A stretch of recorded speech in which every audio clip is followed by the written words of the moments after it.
Voilà mes amis, on va continuer notre étude sur le livre de Daniel et on est arrivé au 4e chapitre. Je voudrais juste refaire une introduction qui est connue déjà mais qui malgré tout est très très importante. La différence entre la Torah, ici plutôt le Nar, c'est-à-dire la Bible, et un livre d'histoire, même un livre d'histoire qui raconte des histoires vraies, c'est qu'un livre d'histoire parle de faits qui se sont passés il y a un certain temps, qui sont évidemment porteurs de messages, mais pas nécessairement et pratiquement jamais des messages qui sont éternels, c'est-à-dire des messages qui expliquent l'histoire ou les profondeurs de l'histoire dans chaque génération. Évidemment, on peut de chaque épisode de l'histoire des nations, de l'histoire des peuples, on peut bien évidemment tirer des messages, mais comme le monde change, comme le monde évolue, comme les civilisations grandissent et disparaissent et viennent d'autres civilisations avec d'autres mentalités, parfois même d'autres visions du monde, d'autres religions, d'autres idéologies, automatiquement le message qui était vrai pour les Grecs ne sera pas forcément vrai pour une autre civilisation. Tandis que les histoires qui ont été choisies dans le Nar c'est-à-dire la Bible en hébreu, sont des histoires qui transmettent des messages fondamentaux qui traversent toute l'histoire. Et quelle que soit la civilisation, quelle que soit la religion, quelle que soit l'idéologie, quelle que soit l'époque ancienne, moderne, ultra-moderne, les messages restent vrais. Simplement, il faut avoir suffisamment de connaissances, suffisamment de sagesse pour les décoder et savoir comment les interpréter dans chaque génération. D'ailleurs, tout celui qui lit la Bible et qui lit les différentes histoires, en ce moment sur Nabuchodonosor a vécu des décennies. Et dans le livre de Daniel, on va raconter 5, 6, 7, 8, 10 histoires sur Nabuchodonosor. Or, c'est clair qu'un homme qui a vécu des années et des années a lui-même vécu quantité d'autres histoires. Pourquoi les autres histoires ne sont pas rapportées aussi dans la Bible? Pourquoi la Bible a-t-elle choisi telle histoire et en a mis de côté des dizaines d'autres? Parce que dans les dizaines d'autres, il y avait certainement des messages, mais des messages qui ne pouvaient pas être éternels et qui ne pouvaient pas être compris et interprétés même 2000 ans ou 3000 ans après. Tandis que les histoires que la Bible a choisies sont encore une fois des histoires dont le message est fondamental et qui traversent l'histoire, qui traversent le temps, qui traversent l'espace, et que dans chaque génération, quelle que soit la génération, celui qui a les clés du décodage peut, grâce à sa compréhension de l'histoire rapportée dans la Bible, peut comprendre aussi sa propre génération. Donc l'histoire que nous allons lire maintenant, comme je l'ai dit déjà dans mon dernier cours, on ne va plus maintenant lire verset par verset et traduire parce que c'est trop long. J'ai malgré tout le livre devant moi sur ma table parce que c'est une longue histoire et je ne veux rien louper. Je vais donc lire par cœur l'histoire, l'expliquer au fur et à mesure, et quand on aura terminé donc la lecture de cette histoire, on commencera l'interprétation. Il est possible, je suis pratiquement même certain, que je consacrerai un deuxième cours à cette histoire, parce que c'est absolument impossible, dans le cadre d'un seul cours, de voir tous les détails et toutes les profondeurs et tous les décodages qui sont cachés dans cette histoire absolument incroyable. Alors, on est au début du chapitre 4, et Nabuchodonosor lui-même a fait un nouveau rêve. On avait vu dans les derniers cours, dans les précédents cours, le rêve de la statue, et après, lui-même, il en avait créé une qui était entièrement en or, mais là, maintenant, on arrive à un deuxième rêve. Et c'est un rêve qu'il rêve à un moment où précise le texte, où il allait parfaitement bien. C'est-à-dire qu'il se sentait très très bien, il était, on pourrait dire, dans le summum de sa réussite, de sa puissance, il n'y avait plus d'ennemis qui le mettaient en danger, il régnait pratiquement sur un empire qui s'étendait pratiquement jusqu'au fin fond, comme on va le voir dans l'histoire, jusqu'aux extrémités du monde, en tout cas du monde peuplé à cette époque-là. Et donc son empire avait atteint pratiquement son apogée. Et encore une fois, il vivait dans une situation de bien-être intérieur, de tranquillité, comme le dit le texte, tranquillité très très très forte. Et tout d'un coup, il fait un rêve qui va le bouleverser. Et il rêve d'un arbre, un arbre immense qui atteint le ciel, qui traverse même le ciel au niveau de sa hauteur et au niveau de sa largeur, qui va d'un bout à l'autre du monde. Et en dessous de cet arbre, tous les animaux, tous les oiseaux, toutes les créatures viennent sous cet arbre pour recevoir de la nourriture de cet arbre, parce que cet arbre possède une nourriture qui peut nourrir à la fois les animaux, qui peut nourrir les oiseaux, les poissons, tout le monde. Ça veut dire que ce n'est pas un arbre fruitier dans le sens naturel du terme, puisque là il s'agit bien sûr d'un songe qui va être interprété par Daniel, et donc cet arbre-là est capable de nourrir le monde entier. Et donc quelque chose de très très positif. Et je pense que vous devinez déjà que cet arbre fait allusion à son empire qui atteint le ciel, on verra ce que cela veut dire, qui va d'un bout à l'autre du monde, et finalement, et tous ceux qui sont soumis à sa royauté, à son empire, sont nourris par lui. Et tout d'un coup, il voit un ange qui descend du ciel et qui coupe l'arbre, et l'arbre s'effondre. Et au moment où l'arbre s'effondre, tous les animaux, tous les oiseaux, toutes les créatures qui étaient sous l'arbre s'enfuient pour ne pas être ensevelis sous l'arbre. Et l'arbre, donc, encore une fois, s'effondre, et l'ange ne va pas, on pourrait dire, détruire entièrement l'arbre. Il va laisser les racines, et il va mettre autour des racines des chaînes, il va mettre une sorte de protection, de manière à ce que personne ne puisse s'approcher des racines et les déraciner elles aussi, et donc détruire complètement l'arbre. C'est-à-dire que le tronc, le feuillage, les fruits, tout a disparu. Les animaux, toutes les créatures qui se nourrissaient de cet arbre-là, tout disparaît. Mais l'ange protège les racines.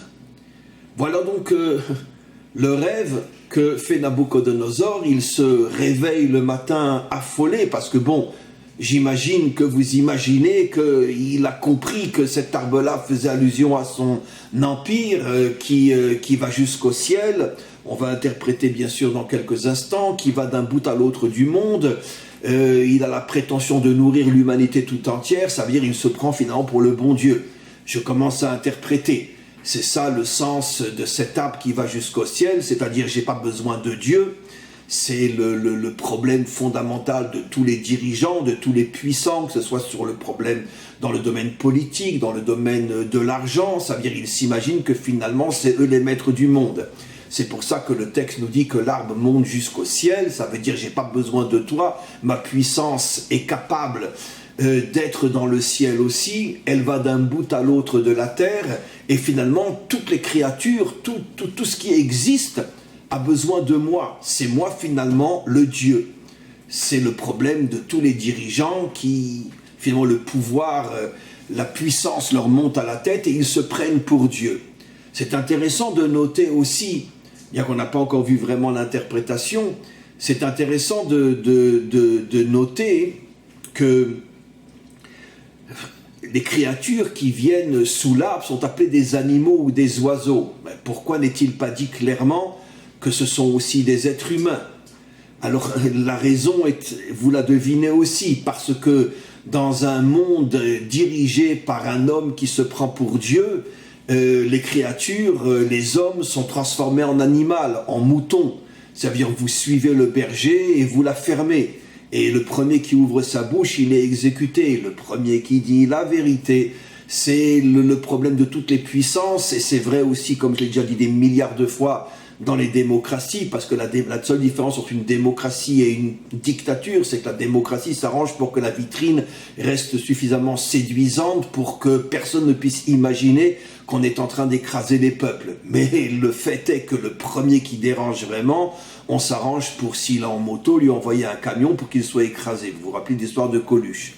Et donc, de toute façon, personne ne peut s'attaquer au système, personne ne peut s'attaquer au pouvoir, parce que si vraiment il dérange et qu'il remet en cause le pouvoir, automatiquement, il est exécuté. Et donc c'est la raison pour laquelle, ici, déjà depuis des millénaires, la Torah compare toutes les créatures qui viennent recevoir leur nourriture de ce bienfaiteur qui se prend pour Dieu, qui est Nabucodonosor. Ils sont comparés à des animaux comme pour dire qu'ils ont perdu leur dimension humaine. C'est toute l'histoire humaine, dans tous les pays, sans la moindre exception, avec des nuances bien évidemment, mais globalement, depuis le début de l'histoire humaine, les peuples sont de véritables animaux, en ce sens que si quelqu'un veut véritablement être un homme et exprimer son avis et s'opposer, si vraiment les dirigeants sentent qu'il dérange, il est immédiatement rayé et exécuté, sans la moindre exception, dans tous les pays jusqu'à aujourd'hui. Alors, il y a une autre partie que je n'ai pas encore expliquée dans ce rêve, je l'ai oublié, donc je reviens un petit peu en arrière, et il voit dans ce rêve qu'après que l'ange donc ait détruit l'arbre, mais par contre il a mis des chaînes autour des racines pour empêcher qui que ce soit de venir terminer le travail et déraciner aussi et enlever les racines, on verra bien sûr l'interprétation de Daniel, ce que cela veut dire.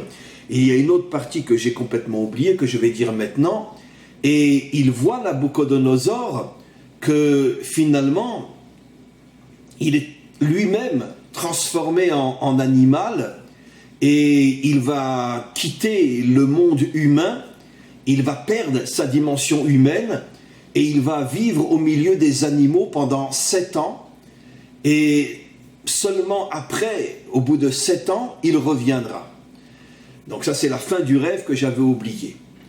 Alors, il se réveille complètement affolé, puisqu'il a compris ce que tout le monde a compris, que certainement, encore une fois, cet arbre-là fait allusion à sa puissance, à sa royauté, et que tout va être détruit, que lui-même va être transformé en animal.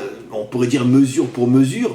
Tu as transformé tous les peuples que tu dominais en animaux, et toi-même, tu vas devenir un animal.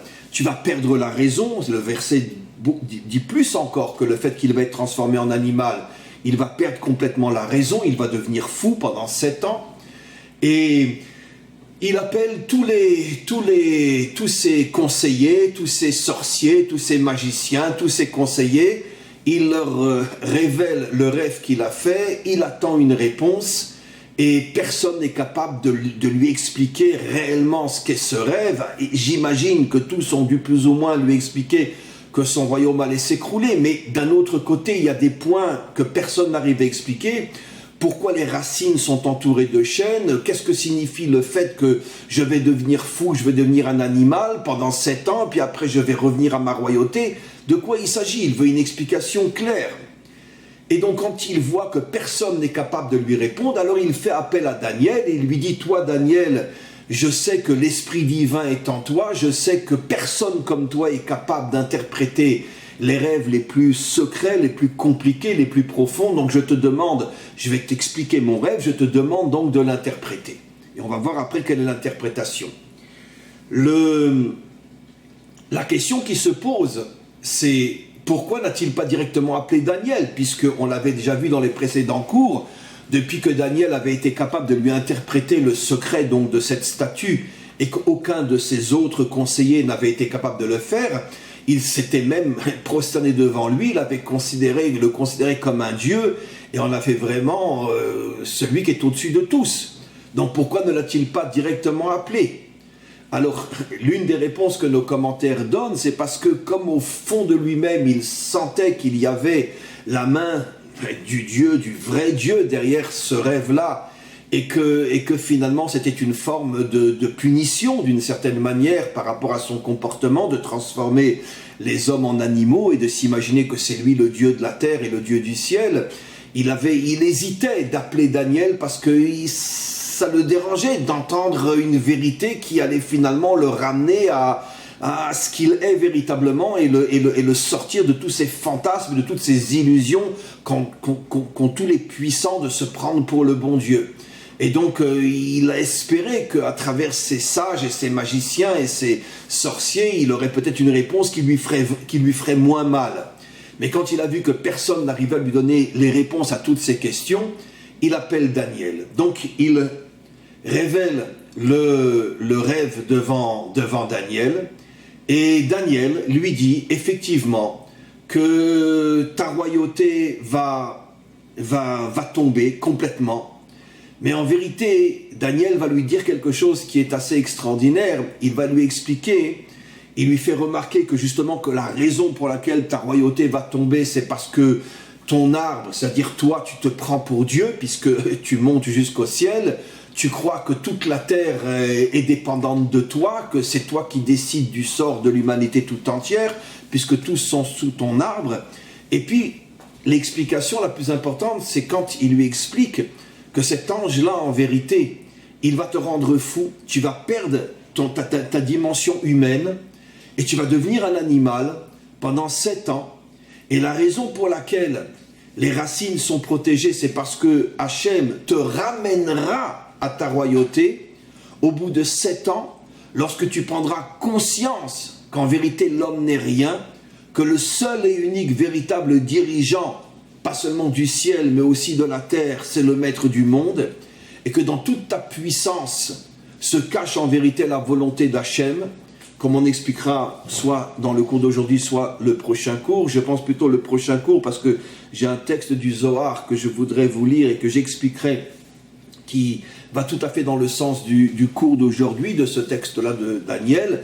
En tous les cas, Daniel lui dit que la raison pour laquelle les racines sont protégées, c'est parce que ta royauté ne disparaîtra pas entièrement, mais ce que le maître du monde veut, c'est qu'au bout de 7 ans, que tu aies vécu comme un animal, que tu as perdu ta dimension humaine, tu te rendes compte véritablement que finalement l'homme n'est rien et que la puissance est un pur fantasme, une pure illusion à l'intérieur de laquelle se cache le maître du monde, et c'est le maître du monde qui décide qui il fait monter et en un instant comment il le fait tomber, comme on l'a vu dans tous les empires et tous les dirigeants et tous les puissants et tous les milliardaires. Ils montent et en un clin d'œil Hachem les fait disparaître. S'ils décident que c'est le moment pour eux de disparaître, comme on l'a vu dans toutes les plus grandes civilisations d'une puissance inimaginable, comme les Grecs, les Romains et des dizaines d'autres. Et donc, quand tu comprendras qu'en vérité, que toute ta puissance, que toute ta grandeur n'est que l'expression de la volonté d'Hachem qui a son plan par rapport à l'histoire, et bien sûr l'histoire telle qu'elle sera jusqu'à la délivrance finale, donc il y a des dimensions inimaginables que tu ne connaîtras jamais, et que toi tu n'es qu'un point qui fait partie du projet divin, et que dans cette partie de l'histoire, Hachem a décidé de te grandir, mais quand il voit que ça te monte à la tête, il peut te montrer que s'il le veut, il te transforme en animal, il te prend toute ton intelligence, et finalement tu vas redevenir toi-même un animal qui a perdu sa dimension d'homme. Lorsque tu vas descendre complètement en bas, et que tu vas perdre complètement ta dimension d'homme, à ce moment-là, tu vas faire tes chouvas. Oui, Nabucodonosor va faire tes chouvas. Et tu vas prendre conscience comme personne au monde, puisque toi, justement, tu étais dans cette épreuve de la négation totale de Dieu, dans cette chute inimaginable dans laquelle tu vas tomber. Tu vas prendre conscience que Dieu est présent dans ce monde, qu'il se cache à l'intérieur de la nature, qu'il se cache à l'intérieur de tous les méchants et de tous les fous qui croient dominer le monde, et qu'en vérité, vous n'êtes que des marionnettes entre ses mains, et le jour où il décide de vous éliminer, il vous élimine, et il n'y a aucune possibilité d'aller contre sa volonté, d'aller contre sa décision, parce que personne ne peut aller à l'encontre de sa volonté. Voilà comment Daniel explique le rêve à Nabucodonosor. Nabucodonosor entend le rêve. Il est bien sûr extrêmement perturbé, mais comme on le sait, Nabucodonosor a beau recevoir des vérités, sa puissance malgré tout reprend toujours le dessus, et elle l'aveugle à nouveau. Daniel essaye de le raisonner en lui disant, tu sais, il y a peut-être une possibilité pour que tu puisses t'en sortir si tu deviens un homme bon, qui fait du bien, qui arrête de traiter ses serviteurs, ses citoyens comme des animaux, et que tu commences à faire du bien aux hommes. Et il lui glisse entre parenthèses, puisque à part Daniel et ses 3 amis, ceux qui avaient été jetés dans la fournaise que j'ai expliqué dans le dernier cours, il y avait peut-être 4 juifs dans tout le pays qui avaient vraiment un poste absolument incroyable, mais tous les juifs étaient véritablement traités d'une manière absolument horrible. Ils mouraient tous de faim, ils n'avaient pas de travail. Dès qu'ils sortaient du ghetto, ils étaient tout de suite exécutés, torturés, etc. La situation des Juifs en Babylonie était catastrophique, comme on le voit dans d'autres prophètes, entre autres le prophète Ézéchiel, et surtout dans nos commentaires. Et donc Daniel lui dit, peut-être que si tu as un peu plus de clémence, un peu plus de bonté à l'égard de mon peuple, et que tu arrêtes de les affamer, tu arrêtes de les torturer, tu arrêtes de les tuer, puisque tous les jours il y avait des soldats babyloniens qui rentraient dans les ghettos juifs et qui prenaient 10, 15, 20 hommes comme pendant la Shoah et qui les exécutaient devant tout le monde pour les terrifier, pour les mettre dans une gestion de panique. Il lui dit, arrête de faire ça et donne-leur à manger. Et peut-être que le maître du monde annulera le décret. Et Nabuchodonosor accepte et il change complètement son attitude à l'égard des Juifs exilés. Et il leur donne un petit peu à manger, il ordonne à ses soldats de ne plus les exécuter. Et en principe, ça aurait dû marcher. Mais d'un autre côté, à partir du moment où il commence plutôt à faire du bien, ça lui monte nouveau à la tête, Et le texte continue et nous dit qu'un jour, après donc qu'il avait accepté le conseil de Daniel, il se promenait dans l'un des jardins de son palais et il contemplait sa ville, il contemplait tout ce qu'il avait fait, et à nouveau ça lui monte à la tête, et à nouveau il commence à dire « Je suis le plus grand, je suis le plus fort, je suis Dieu, c'est moi qui ai tout, c'est moi qui fais tout, toute ma puissance, toute ma richesse, tout mon pouvoir, tout me vient de moi. » Et à ce moment-là, au moment où il dit ça, il y a un ange, il ne le voit pas sous la forme d'un ange bien évidemment, il y a un ange qui descend du ciel, donc c'est le rêve qui se confirme, et qui rentre dans son cerveau et qui le rend fou complètement. Il perd la raison, il perd la tête, il se met à marcher à 4 pattes, il arrête de parler, il se met à aboyer ou à faire des cris comme un animal, et à 4 pattes, il sort du royaume et il s'en va dans la forêt, vivre comme un animal, et ceci pendant 7 ans. C'est ça en vérité l'essentiel du rêve, parce que pendant 7 ans, la Babylonie n'a plus de souverain, n'a plus personne à sa tête. Et c'est ça l'image que son royaume va s'effondrer. En vérité, il ne va pas s'effondrer totalement, puisque les racines sont toujours là. Ça veut dire la source créatrice est toujours là. C'est pour ça qu'elle est protégée par des chaînes, parce que justement, Hachem ne voulait pas détruire pour l'instant. Elle va être détruite un peu plus tard, mais il ne voulait pas détruire pour l'instant la Babylonie. Il voulait simplement que Nabuchodonosor fasse teshuva. Et donc l'histoire essentielle de ce rêve, c'est sa transformation en animal. Et pendant 7 ans, personne ne sait où il est. Il s'est complètement transformé en animal. Le texte dit que ses cheveux ont tellement poussé qu'on ne le reconnaissait pas. Il mangeait de l'herbe comme les animaux. Il était protégé malgré tout, qu'aucun animal ne pouvait l'attaquer, puisque c'est ça l'histoire, que les racines ne sont pas détruites. Ça veut dire que lui-même ne sera pas détruit. Il est protégé par des forces surnaturelles. Et au bout de 7 ans, il fait teshuva. Il prend conscience que finalement il n'y a que Dieu sur terre, et que tous les hommes ne sont que des marionnettes entre ses mains. Je parle, les hommes qui se prennent pour quelque chose sont tous des marionnettes entre ses mains, et que tant qu'ils font partie du projet divin à très très long terme, Dieu les laisse vivre dans les illusions. Dès que Dieu n'en a plus besoin, il les élimine, et il prend conscience de ça, que finalement il n'a aucune puissance, qu'il n'est rien, que toute sa grandeur lui vient parce que il fait partie d'un projet immense du maître du monde qui se sert de lui par rapport à ce projet et qu'il l'a fait monter.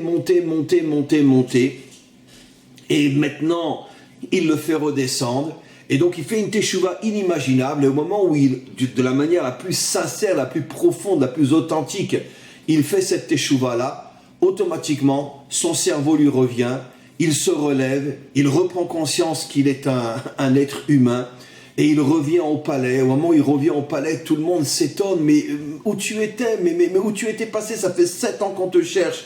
Et tout le monde se prosterne de nouveau devant lui, mais à ce moment-là, ça ne lui monte pas, pour l'instant en tous les cas, jusqu'à la fin du 4e chapitre, ça ne lui monte pas à la tête, et il dit à tous ses sujets, à tous ses serviteurs, et il envoie des messagers dans tout son royaume, pour dire à tous que maintenant vous devez vénérer le véritable Dieu qui est le Dieu d'Israël, et vous devez comprendre que c'est lui le seul et unique roi sur terre, c'est lui le seul et unique à la véritable puissance. Donc il fait une teshuva inimaginable, et il met en garde et il punit que tout celui qui osera parler en mal du Dieu d'Israël sera directement puni, etc.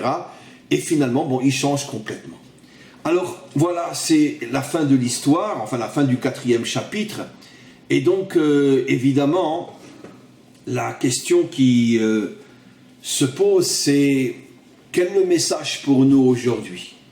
Alors, je vais en donner un aujourd'hui. Comme je le précise constamment, on est dans une étude de la Torah, de la Bible, donc vous imaginez qu'une explication, c'est même pas l'ombre de l'ombre de l'ombre de l'ombre de l'ombre de l'ombre de l'infini, de l'ombre de l'infini, de l'infini, de l'infini, du commencement avant le commencement qui n'a même pas encore commencé, puisque la Torah c'est la sagesse de l'infini, la sagesse du maître du monde, donc personne ne peut l'expliquer totalement, c'est absolument impossible, même le Mashiach ne pourra pas, puisque même après la vie du Mashiach, on continuera à étudier la Torah, et jusqu'à l'infini.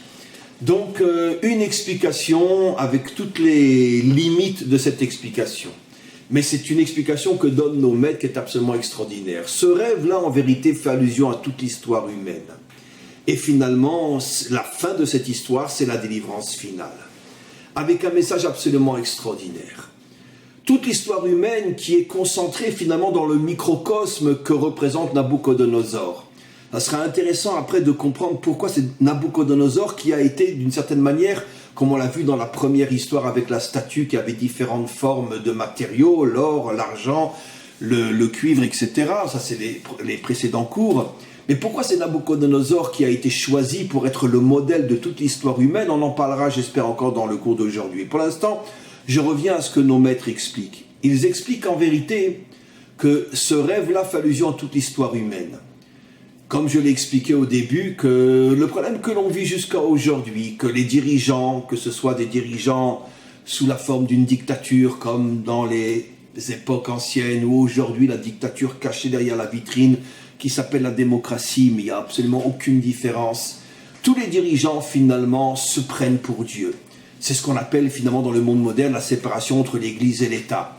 Ça veut dire quoi la séparation entre l'Église et l'État? C'est que l'État se prend pour Dieu. Et c'est nous qui vous nourrissons, c'est nous qui vous protégeons, c'est nous qui vous aidons. Et finalement, on est à la fois dans le ciel et dans la terre, et dans le ciel et sur terre. Parce qu'en vérité, c'est nos décisions, c'est notre direction qui protège les peuples et qui permet aux peuples d'exister. C'est de cette manière-là que tous les dirigeants, avec bien sûr toutes les nuances possibles et inimaginables, mais globalement, c'est ce qui arrive à un dirigeant. Les dirigeants tombent dans le fantasme, dans l'illusion d'être finalement les sauveurs du monde.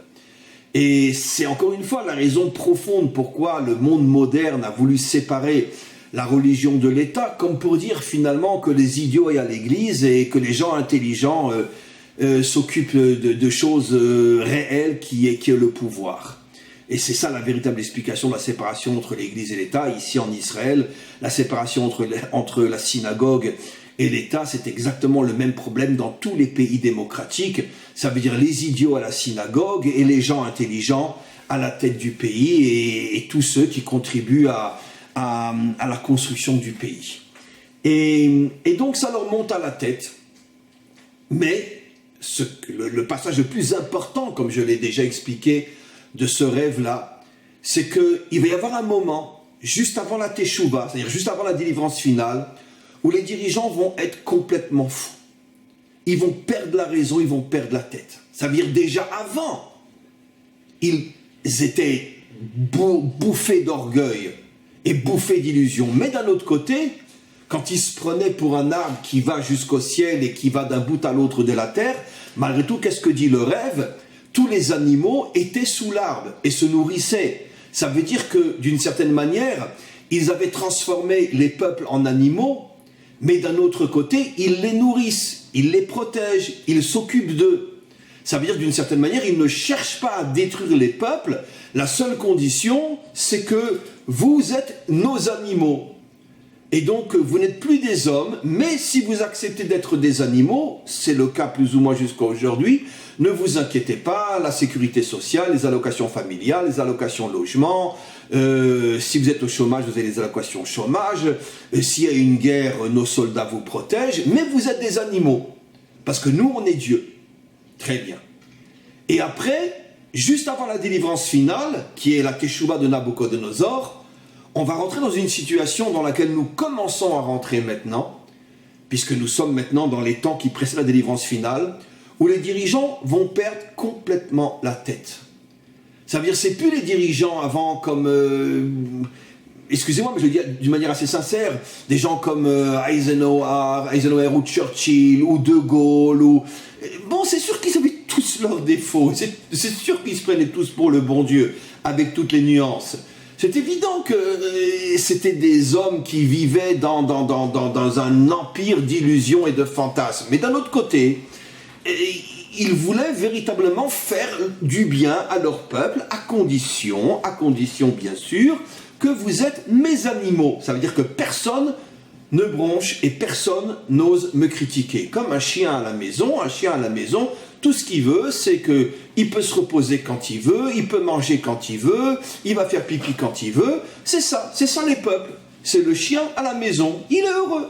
Comme j'ai souvent expliqué, c'est ça la force de la démocratie, c'est qu'elle nous transforme en chiens heureux. Et comme on est un chien heureux, on n'aboie plus. Voilà. Maintenant, ça c'est Churchill, ça c'est Eisenhower, ça c'est De Gaulle et bien d'autres encore, dans tous les pays. Mais, avant la délivrance finale, qu'est-ce qui se passe? Les dirigeants vont perdre la tête. Les dirigeants vont perdre la tête, et regardez ce que dit le texte. C'est que l'arbre s'écroule. C'est quoi l'arbre? L'arbre, c'est le principe nourricier. Ça veut dire que les dirigeants ne vont plus s'occuper de protéger leur peuple, de les nourrir. Et comme on voit dans le rêve, tous les animaux s'enfuient. Ils se retrouvent sans nourriture, sans rien, sans protection. Comme je l'ai expliqué dans des dizaines de cours, et là vous avez encore une fois la preuve que tous mes cours sont fondés sur des enseignements de la Torah, soit écrits, soit orales, que qu'est-ce que nous dit le texte? C'est quoi le décodage de cet arbre qui s'effondre, qui ne nourrit plus les animaux, et que les animaux s'enfuient, et que le dirigeant devient fou? Ça veut dire que juste avant la délivrance finale, je me répète, on va rentrer dans un type de civilisation où finalement les dirigeants vont vouloir détruire les peuples, vont vouloir les détruire. Pas seulement les transformer en animaux, mais les détruire.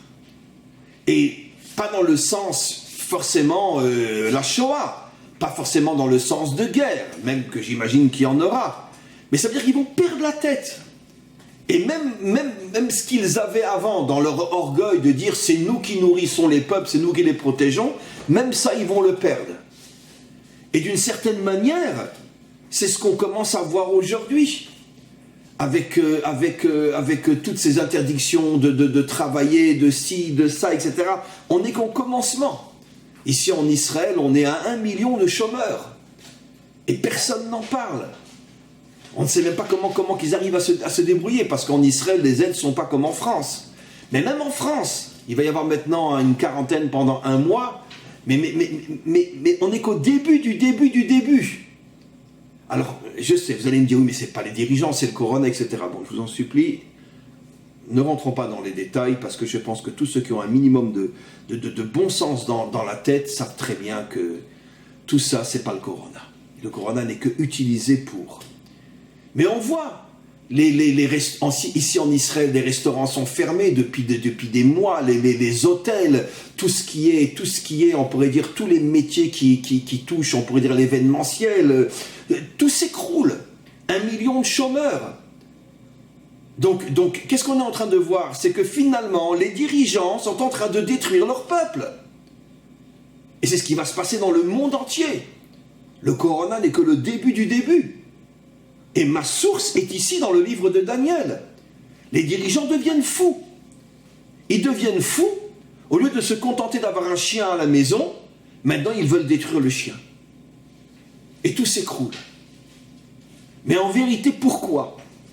La vraie raison nous est aussi délivrée dans cette histoire absolument fabuleuse.